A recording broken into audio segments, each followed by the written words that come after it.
Good day to you, no matter if it's morning, noon, or night, where you're at today. Today is April 22nd, 2017, and welcome to my channel. Welcome to my edition of Studying the Word here.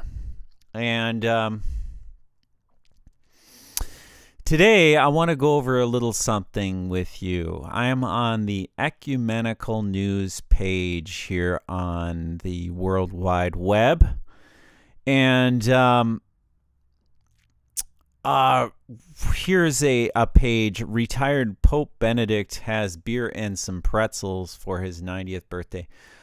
I just wanted to share with you a little bit of research that I did on this corporate media channel here that we see this news clip from flashing on the screen here. It's funny though, this article about the Pope is pretty funny. You can check it out. I'll put a link in the description box. But anyway, I just thought to go over with you. I went to this website, the corporate Christian Media Corporation International, CMC Group, is a faith-based digital news, entertainment, and resource company. Nothing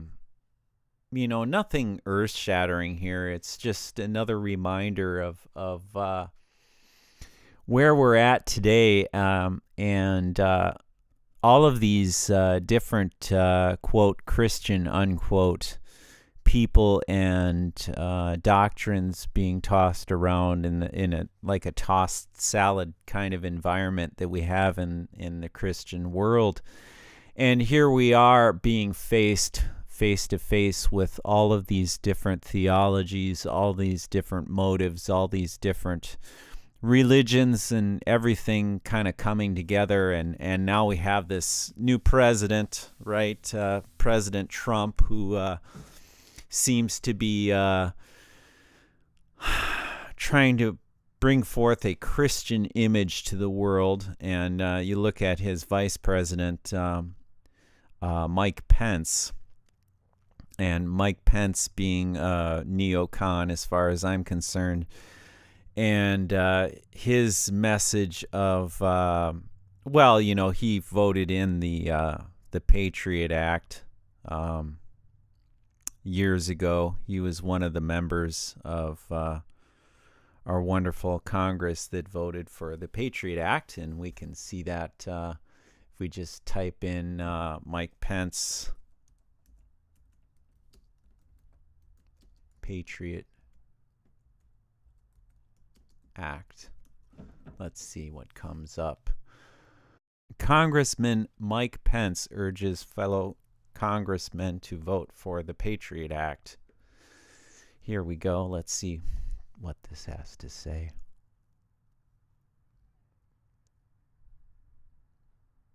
See if I can get this to work.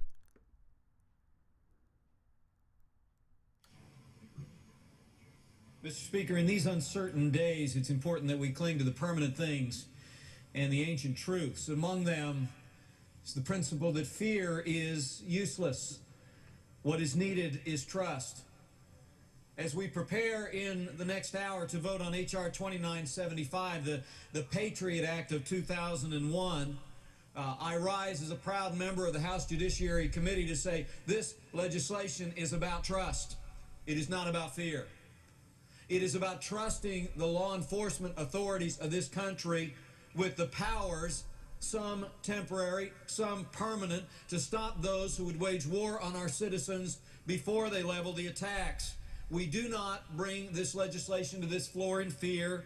We bring this legislation to the floor in trust. We trust in God. We trust in the governing authorities that our God has placed for such a time as this. I urge all of my colleagues to join me in strongly supporting the Patriot Act of 2001, and I yield back the balance of my time. Gentleman from New York.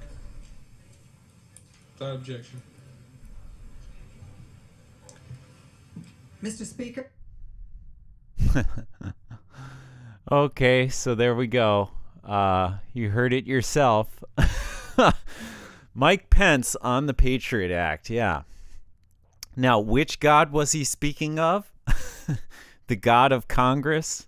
In God we trust, quote unquote? Oh boy, what a mess. What a stinking mess we have in this country. All because of people thinking that, we have a righteous form of government when the opposite is the case. The opposite is clearly the case. We have a very unrighteous form of government. We have a papal authoritative government, a government that submits to papal authority in the current Holy Roman Empire, quote unquote. So, it's pathetic. The corporate church agenda. Let's see how this turns out. I don't know. I have no idea how this is going to turn out. But I mean, here we see the web page for the Christian Media Corporation International.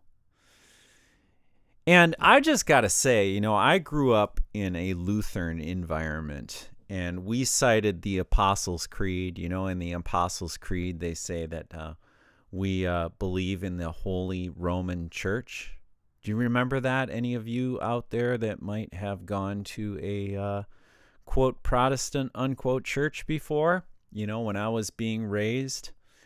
And I was just thinking about it, that, my generation and those that are in my generation, born in the mid 60s to the late 60s, early 70s, whatever. Those of you that are of my generation, we were born into a world that submitted itself to papal authority under the Council, the Vatican Council, Second Vatican Council of 1962 to 65, I believe it is. And, it's more and more apparent the more you study what Vatican Council II is that it was an complete submission to Rome. All the churches had to submit to Rome, otherwise they would lose their ability to operate. And all churches had to meet on Sunday.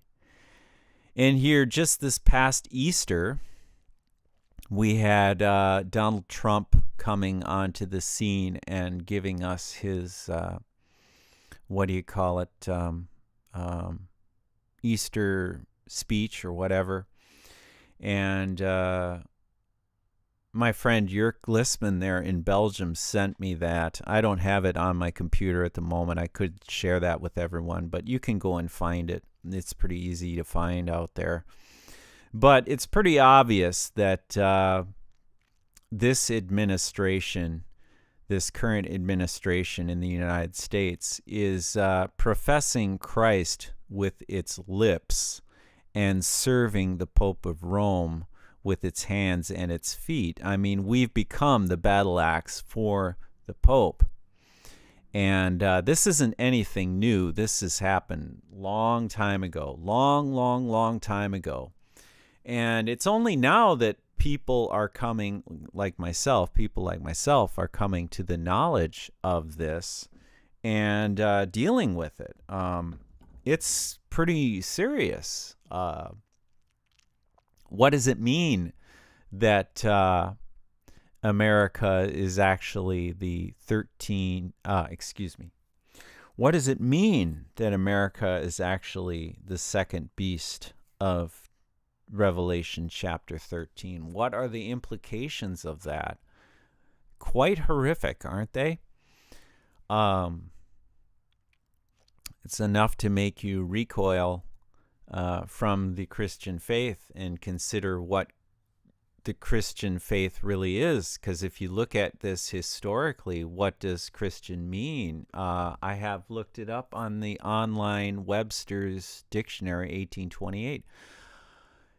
Christian is to be a believer in the religion of Christ, not a believer of Christ, but being a believer in the religion. And what is religion anyway?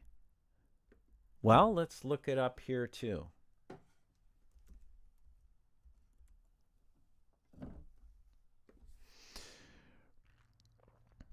Okay, we'll go down to the very bottom. It says the rites of religion in the plural.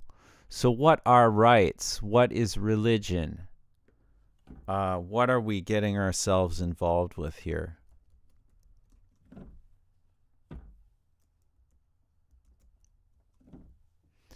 Rite, the manner of performing divine or solemn service as established by law. Okay, whose law are we referring to when we are performing divine and solemn service? Whose law? Precept or custom, formal act of religion, or other solemn duty. The rites of the Israelites were numerous and expensive. Expensive. The rites of modern churches are more simple. Ha ha ha ha ha. This will throw you for a loop right here. This one word alone, rite. R-I-T-E. So, really, who established the law of the church? There's the biblical law as laid down by our history, and then there is our modern church law is more simple here, right? It says it's more simple. Well, they're leaving out the historical aspects of that law. They've completely nullified it. Now, this is what my research has shown on Vatican Council II in the broadest sense. We would have to study it more specifically to show you the details of that, but my goodness, man. I mean, just you look at all the different aspects of this corporate agenda of the church, and it's staggering. It's staggering. So we get to this page here, the corporate agenda and their mission through media here, and their statement of faith. Of course, those of you that have watched and listened to the Hour of the Truth and other cutting-edge resources on the historical principles of the Protestant Reformation, and you come to the shocking reality of the modern day Babylon that we live in, and of course our Vatican Council too, that we have been indoctrinated into all of our lives. It's hard to see, you know, as an old friend of mine would say, you know, it's hard to see the water we're swimming in. You know, we being fish in this gigantic ocean, it's hard to see the water that we're swimming in, as we're so immersed in it, and we've been filled with it. We're fully saturated with it, and we often don't take the time to look at the historical past and contrast that to what is going on today. And this is what's so important with doing things like this, because you got to give yourself a break and take these things into account. Otherwise, you get stuck in the old way of thinking, the old man.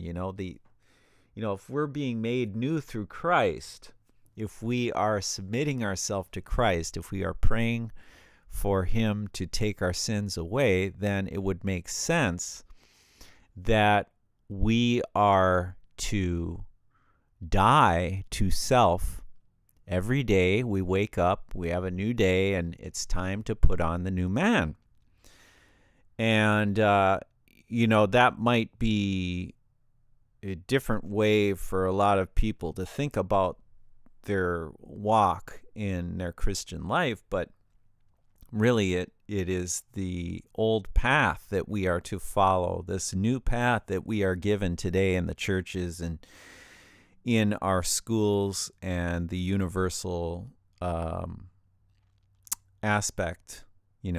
Today's universal aspect is completely different than the universal aspect of old.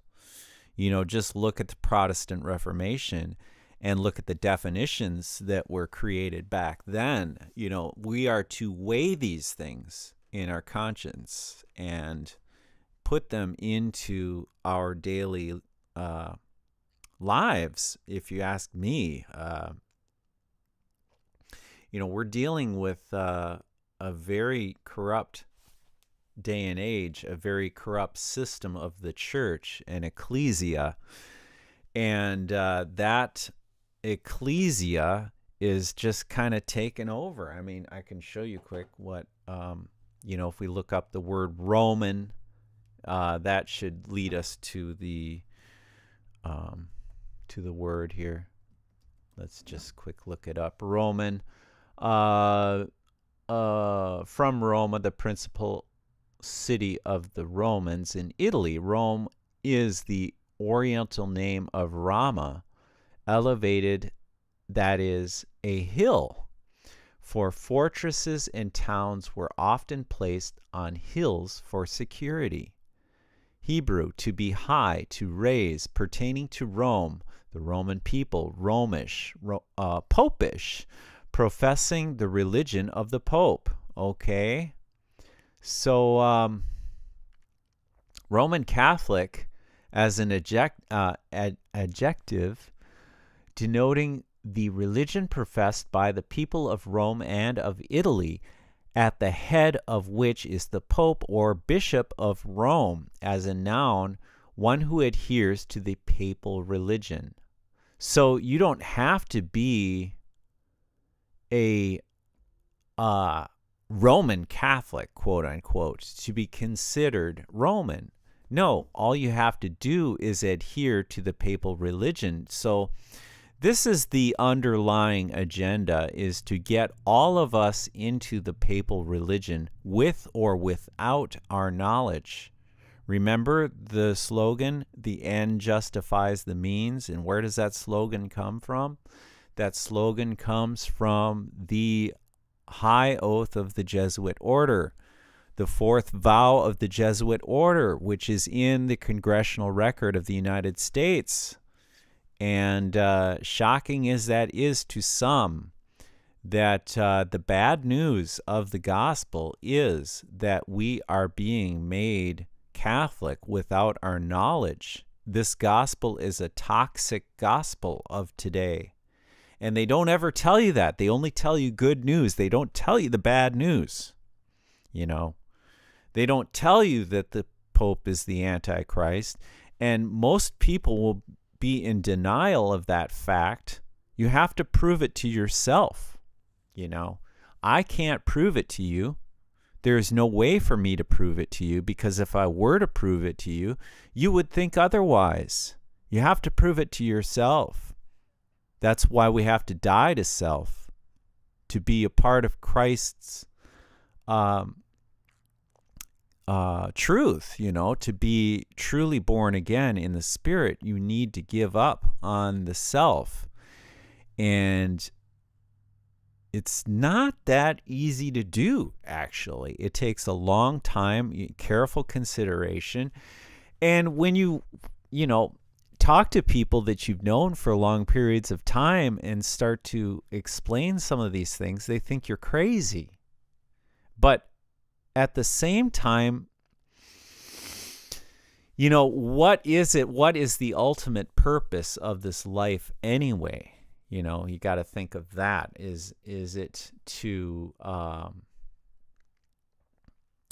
the ultimate purpose of this life to become rich and famous and gather all these material things in this material life? Or is it to give up and surrender that, we are to have a very loose grip on the things of this world. We're sure we're in the world, we're of the world, we're participating with others, and we do things for other people, and we might be involved with the church. But really, ultimately, the Bible is telling us that, like, let's take, for instance, Revelation. The book of Revelation was probably the most targeted book of the Bible to be destroyed. I mean, in the church I grew up in, we were told that basically, the book of Revelation is just something you should stay away from. It's something you can't really understand very easily because, that's not for you. It's so ridiculous how these Bibles have been generated after Vatican Council II, after Vatican Council I. Let's go back to Vatican Council I, because before Vatican Council I, 1870, there was only one Reformation Bible. That was the King James Authorized Version, the 1611 King James Authorized Version of the Bible. There was only one Bible.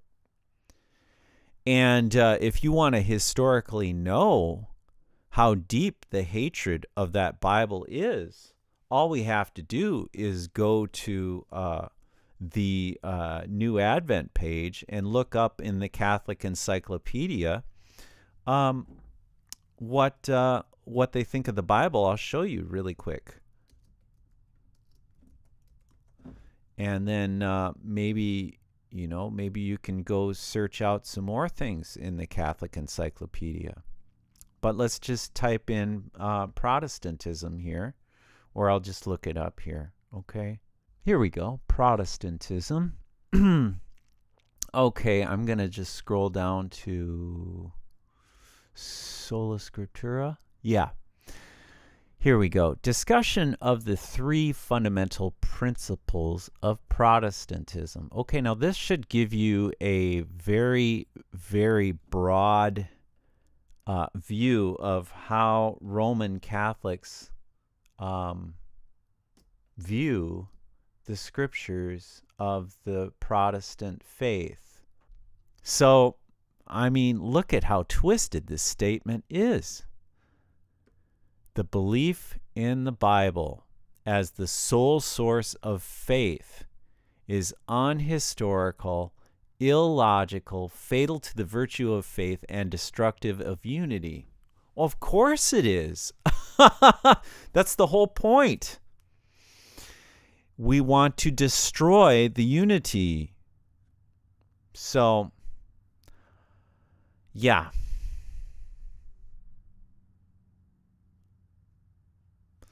So they want to take away the sole source of faith. Anyway, I've got to be getting going here pretty soon. But anyway, it's just jaw-dropping the more you look at this.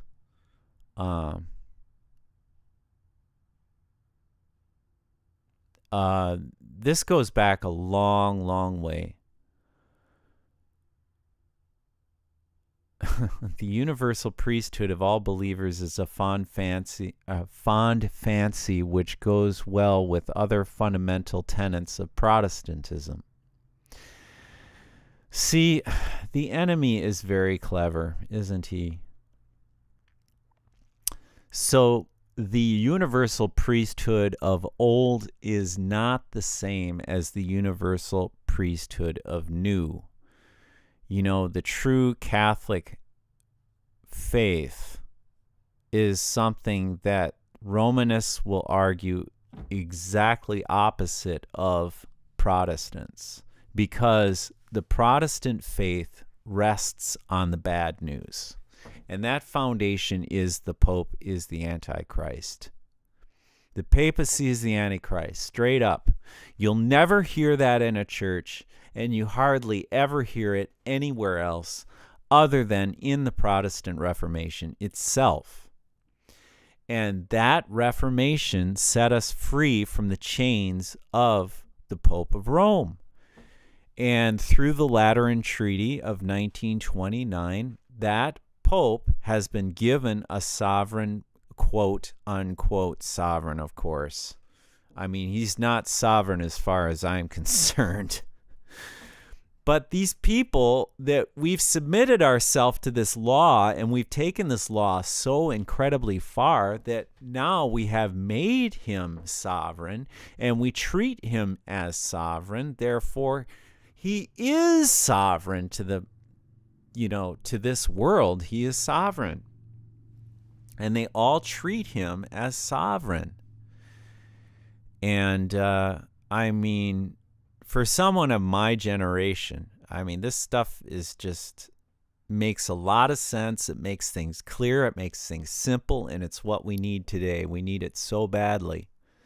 But anyway, I just wanted to go over a few things. And this whole corporate agenda going on in the world, we can see the flaws in it, even in this web page.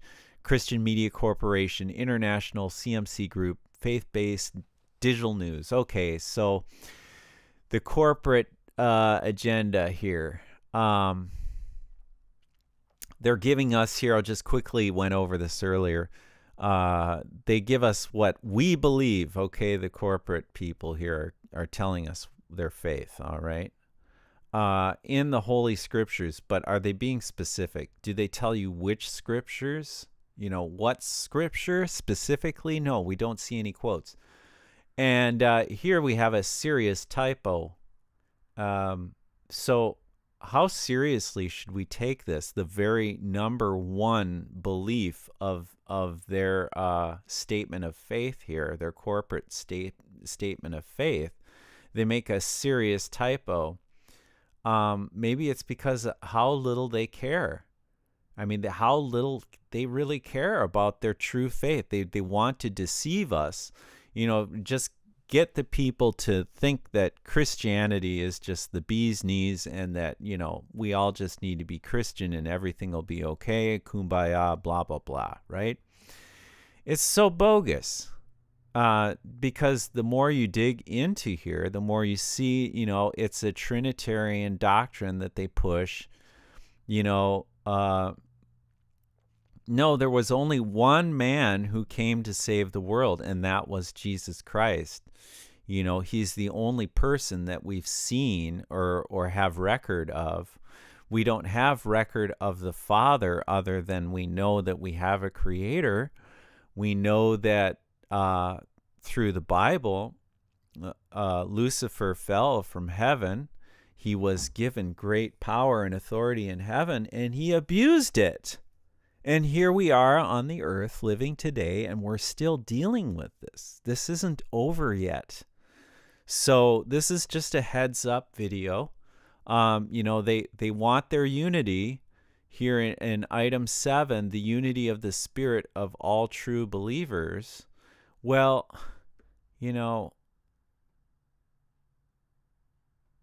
this is what they're trying to give us something that they're giving us something that isn't really true. It's a false gospel that they've given us, and it's a false gospel that they're using. Right here, global strategy. I mean, come on, with grassroots impact. I mean, come on, global strategy. Do we really have to strategize? I mean, hasn't the Lord already brought forth his strategy? I mean, look, Christian Media Corporation has formed worldwide web of networks over the years. In the process has developed wide-ranging global partnerships, including friendships with world-leading church, mission, and media organizations. These partners allow us to form stronger ties with grassroots communities while simultaneously allowing us to develop strategic plans with a worldwide impact. So why do they need strategic plans? because they need to deceive the whole world, and that's exactly what's going on. They've deceived the whole world with this global strategy. Well, anyway, I'm getting called back to my meeting, and I will have to leave, and I wish everyone is doing well, and we'll catch up soon. Bye-bye for now.